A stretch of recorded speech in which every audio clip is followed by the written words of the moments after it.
Bonjour et bienvenue dans Le Monde devant soi, le rendez-vous géopolitique de Slate. Je suis Hélène Decomer, rédactrice en chef de Slate et je suis en compagnie de Jean-Marie Colombani, cofondateur du site. Bonjour Jean-Marie. Bonjour Hélène. Et d'Alain Frachon, éditorialiste au Monde et spécialiste des questions internationales. Bonjour Alain. Bonjour Hélène. C'est l'effervescence diplomatique autour de la guerre en Ukraine.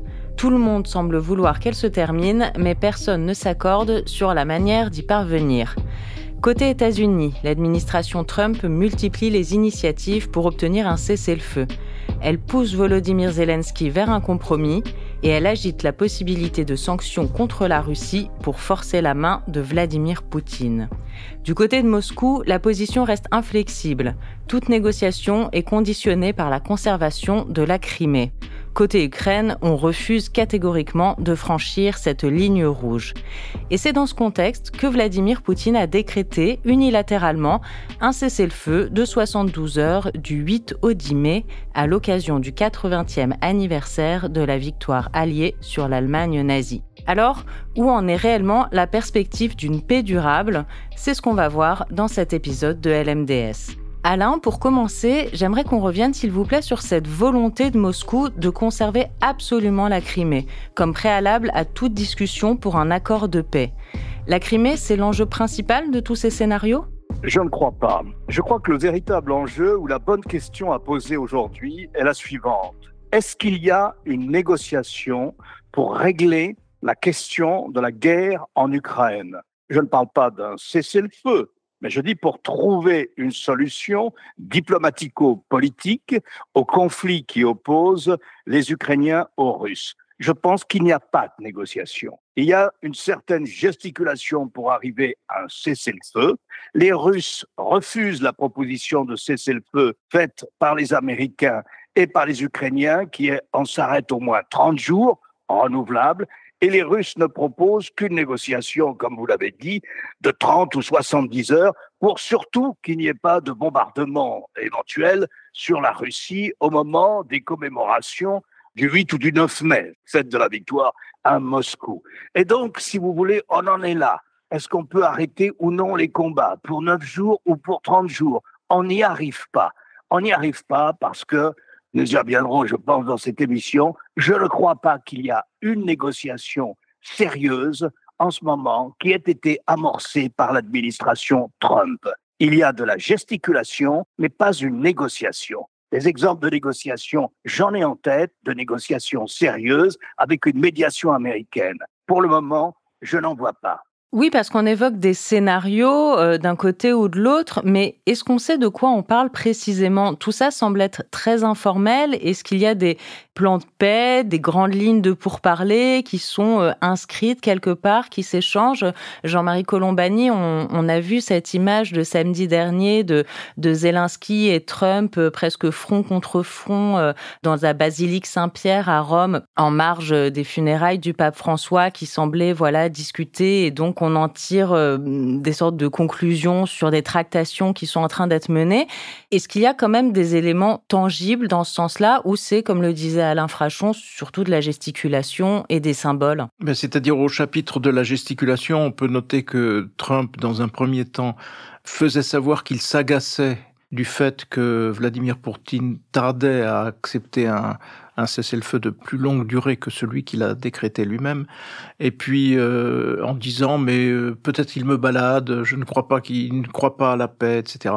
Et puis quelques jours plus tard, voilà que Donald Trump nous explique que en fait Vladimir Poutine veut la paix. Et pour le moment, la paix qui s'est dessinée ou qui était dessinée notamment par l'envoyé spécial de Donald Trump, le promoteur immobilier qui lui sert de négociateur, s'alignait complètement sur les demandes russes. Et les demandes russes consistaient à toujours rappeler qu'au fond, il faut soumettre l'Ukraine, point final. Donc tant qu'on restera dans l'affirmation ou la réaffirmation par la Russie, d'ailleurs par la voix aussi de son ministre des Affaires étrangères, des objectifs de guerre, Je ne vois pas qu'on puisse en sortir autrement que par un revirement américain. Pour le moment, le revirement américain, il est aux dépens de l'Ukraine. Et quand Rubio explique que si personne ne met rien sur la table, eh bien, les Américains vont cesser leur médiation et vont se tourner, vont regarder ailleurs. Le mot médiation est curieux de la part d'un responsable américain. C'est quand même Poutine qui a déclaré la guerre à l'Ukraine et les États-Unis sont censés venir en aide à l'Ukraine et non pas se poser en médiateur. Ils devraient être en assistance de l'Ukraine. Et là, c'est là qu'on mesure d'ailleurs le chemin parcouru par Donald Trump à l'envers de ce qu'était la diplomatie de Joe Biden. Donc voilà, pour le moment, en dehors d'énoncer cela, je ne sais pas si les uns ou les autres, Européens, Américains, peuvent, si Trump change à nouveau d'avis, exercer une pression suffisante pour que, in fine, Poutine accepte un gel un peu plus long des combats. Je ne sais pas ce qu'en pense Alain dans ce domaine. Je pense que la phrase de Mario Rubio est tout à fait représentative de la situation. Rubio dit « On attend des propositions concrètes des deux parties et si nous n'en avons pas, nous nous retirerons ». Ça veut exactement dire que nous n'assurons aucune médiation. Parce qu'un médiateur ou un négociateur prend les propositions des uns et des autres, voit les possibilités de pont, de compatibilité ici et là, réunit régulièrement les parties et n'abandonne pas au bout de 3 ou 4 semaines, voire 100 jours. Regardez ce qui s'est passé, par exemple, en 1977, lorsque Jimmy Carter voulait faire la paix entre l'Égypte et Israël. Naturellement, les États-Unis avaient beaucoup de sympathie pour Israël, ils en avaient aussi pour l'Égypte, mais enfin, on savait bien qu'ils avaient une sympathie particulière pour Israël. Il a donc fallu des heures et des heures, des semaines et des semaines, des mois et des mois de négociations entre Carter, Begin et Sadat, et Begin et Sadat le disent très bien dans leurs mémoires respectives, pour arriver à un accord de paix. Je te donne ça, tu me donnes ça, je te donne ci, tu me donnes ci, etc. Une médiation, c'est pas de temps en temps comme ça, une visite à Moscou, une conversation à Rome qui dure 10 minutes, une conversation là, etc. Ça ne ressemble en rien à une médiation, ce qui se passe. Et donc, on est en train d'essayer d'avoir un cessez-le-feu. Pour le moment, sans aucun succès, puisque ni les Ukrainiens proposent 30 jours, les Américains aussi, Poutine propose 8 jours. Mais si vous voulez, il y a un conflit de fond entre l'Ukraine et la Russie. C'est un conflit de souveraineté. Les Russes n'acceptent pas la souveraineté de l'Ukraine. Alors ils ont voulu prendre Kiev pour mettre un gouvernement qui leur soit soumis au pouvoir en Ukraine. Ils n'ont pas réussi. Alors ils ont déplacé la guerre sur cette frontière est de l'Ukraine qui est le Donbass. Et ils s'étaient déjà emparés en 2014 d'une partie de l'Ukraine telle que l'Ukraine a été déclarée indépendante en 1991. Donc si vous voulez, on en est là. Quel est l'intérêt de la Russie en ce moment d'arrêter la guerre ? Je crois qu'elle n'a pas intérêt à arrêter la guerre en ce moment. Pour qu'elle ait intérêt à arrêter la guerre, il faudrait qu'elle sente qu'il y a un front occidental décidé à soutenir l'Ukraine coûte que coûte pour qu'il y ait une pression suffisante pour Moscou pour arriver à une négociation. Négocier, ça veut dire négocier sur le territoire, négocier sur la souveraineté, négocier des choses comme cela, si vous voulez, des choses sérieuses. Pour le moment, on n'en est pas là, parce que Moscou n'a pas intérêt à négocier. Pourquoi Moscou n'a pas intérêt à négocier en ce moment ? Parce qu'elle sait que, parallèlement, l'administration Trump mène une vraie négociation, pour le coup, qui consiste à normaliser ses relations avec la Russie.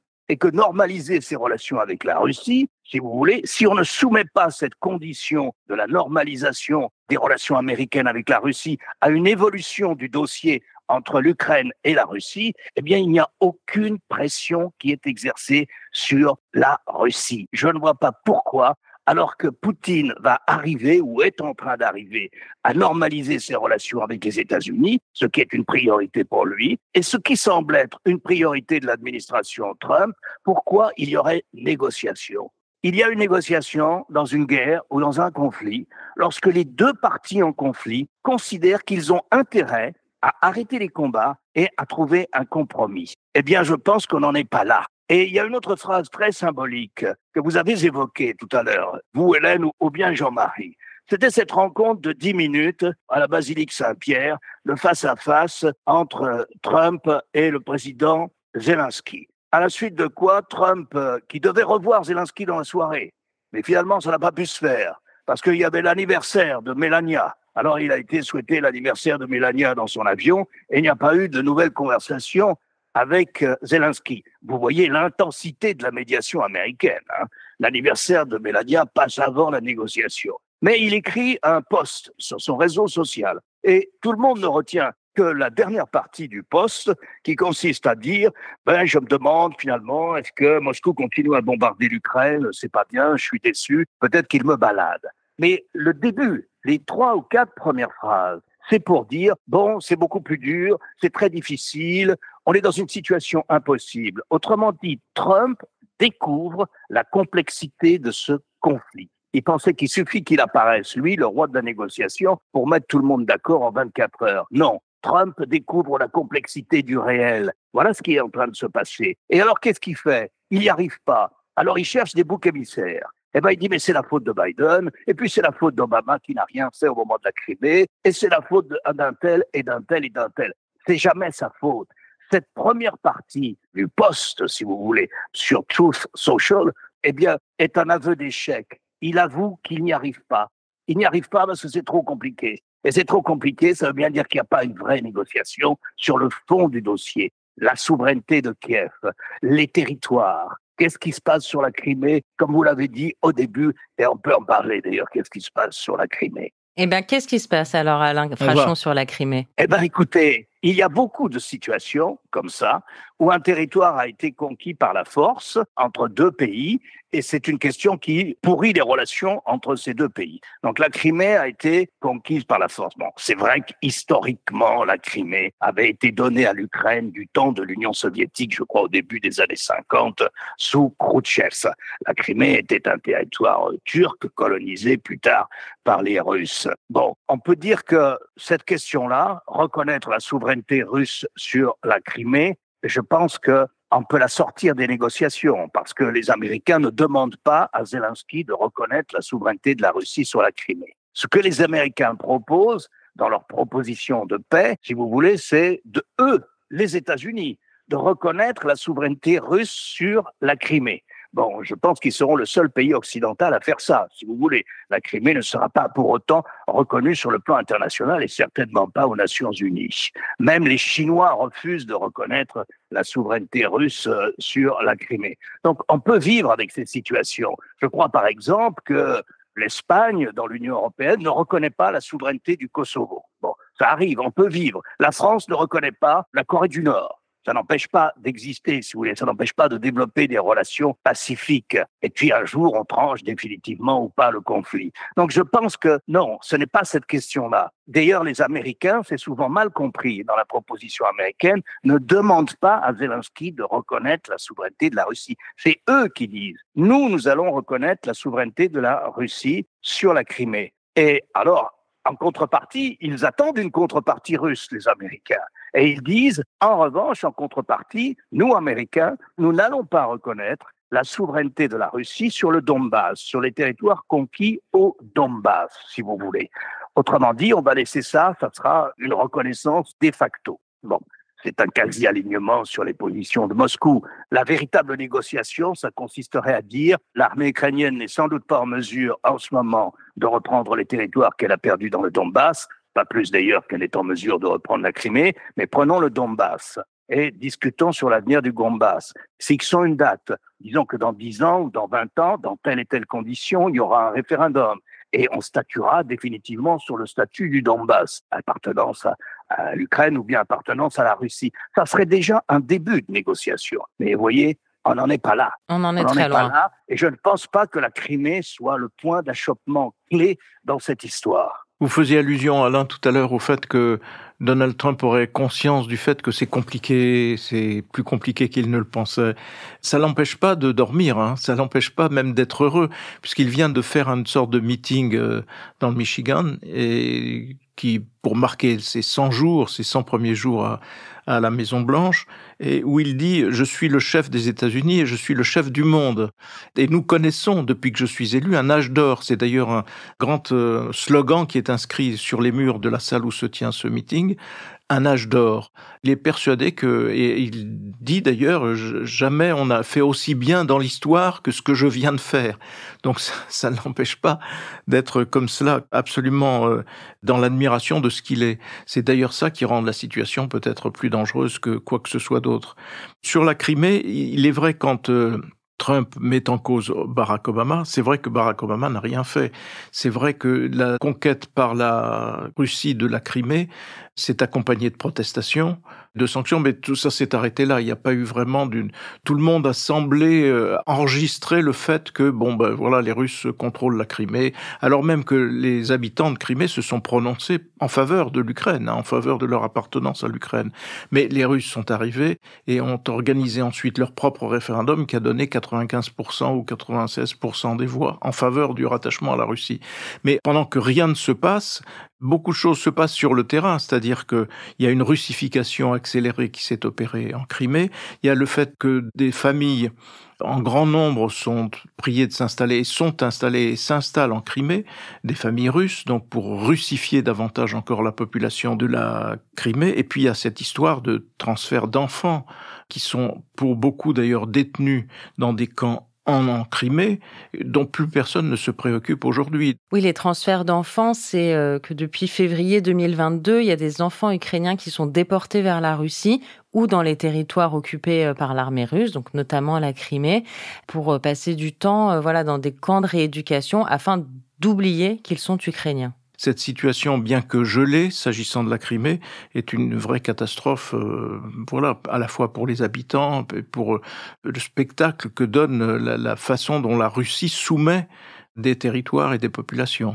Donc ce front occidental qui est complètement fissuré à cause de l'arrivée de Donald Trump dans ce deuxième mandat et puis de son tropisme poutinien très appuyé, ce front occidental, on peut donc plus vraiment compter dessus. Est-ce qu'à contrario, il y a un front européen sur lequel on peut davantage miser? Emmanuel Macron a dit cette semaine vouloir mettre la pression sur la Russie dans les 8 à 10 jours prochains pour pousser Vladimir Poutine à un cessez-le-feu.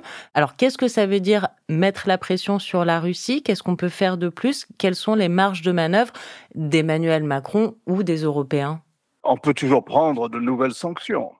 On pourrait décider avec les États-Unis, et d'ailleurs les États-Unis l'évoquent quelquefois, de prendre des sanctions financières et bancaires plus sérieuses ou plus fortes que celles qui ont déjà été prises. Donc on peut toujours ajouter des sanctions à celles qui ont déjà été prises. Alors soit ça relève du symbole, soit c'est de la pression diplomatique pour finir par faire comprendre au Kremlin que ça ne sera pas si simple et que les Américains et les Européens sont décidés à faire respecter les traités sur le continent européen et au moins sur le continent européen, et à faire que la conquête d'un territoire par la force ne soit pas gagnante, ne soit pas une opération gagnante, ni un précédent inquiétant qui ouvrirait d'autres portes et qui banaliserait la conquête d'un territoire par la force. Donc on peut toujours imaginer ça. Les Européens sont relativement unis sur cette question. Il n'y a que 2 pays qui vacillent. Il y a la Hongrie, qui est ouvertement du côté de Moscou et qui est contre les sanctions,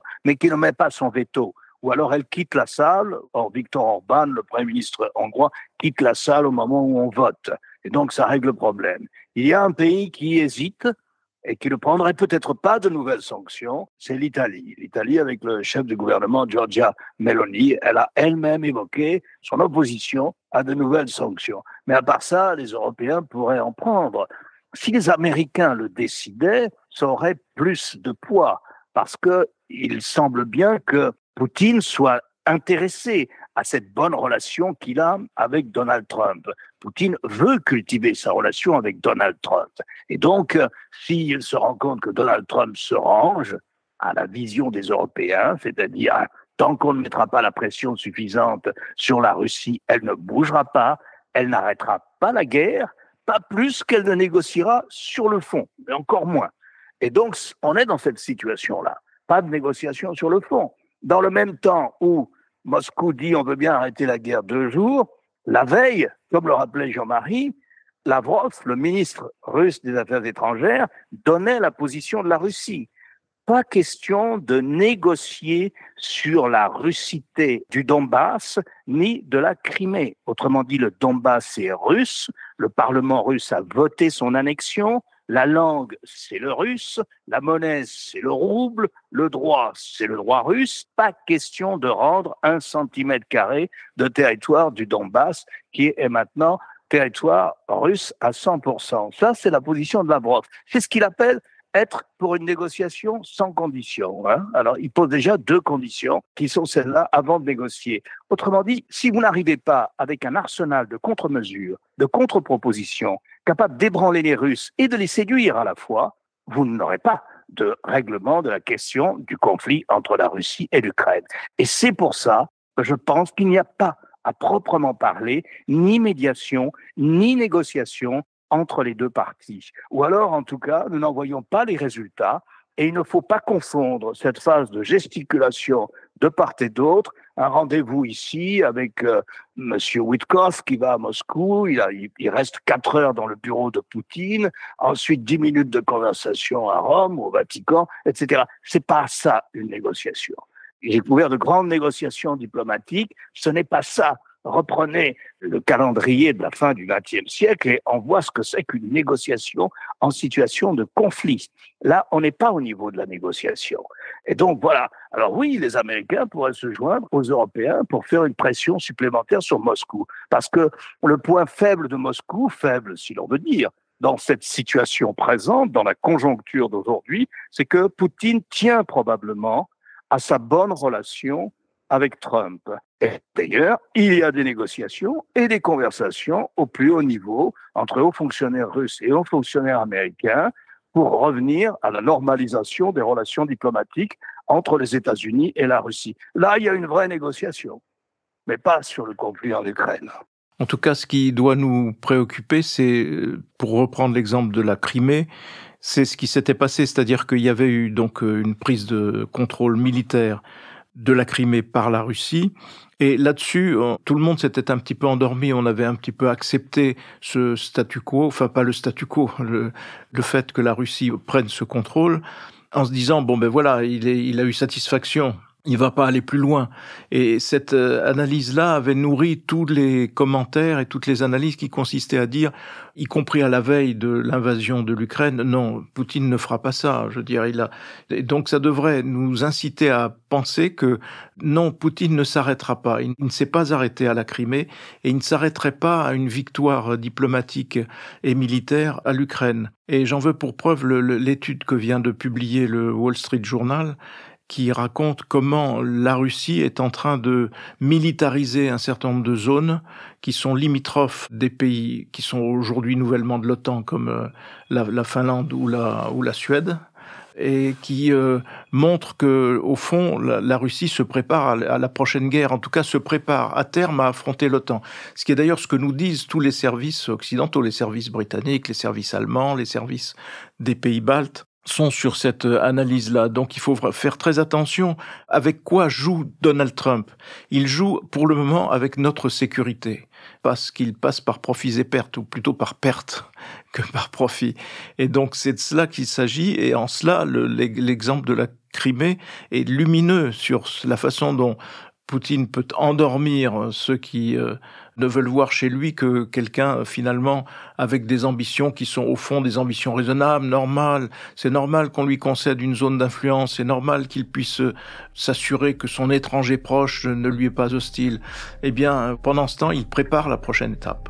Pas d'avancée diplomatique, beaucoup de gesticulations et Vladimir Poutine qui prépare la prochaine étape. Merci beaucoup Jean-Marie Colombani, merci Alain Frachon pour vos analyses. On se retrouve très vite dans un nouvel épisode du Monde devant soi. Merci Hélène. Merci Hélène. Le Monde devant soi est un podcast produit par Slate Podcast. Production éditoriale et présentation, Hélène Decomer. Prise de son, montage et réalisation, Aurélie Rodriguez.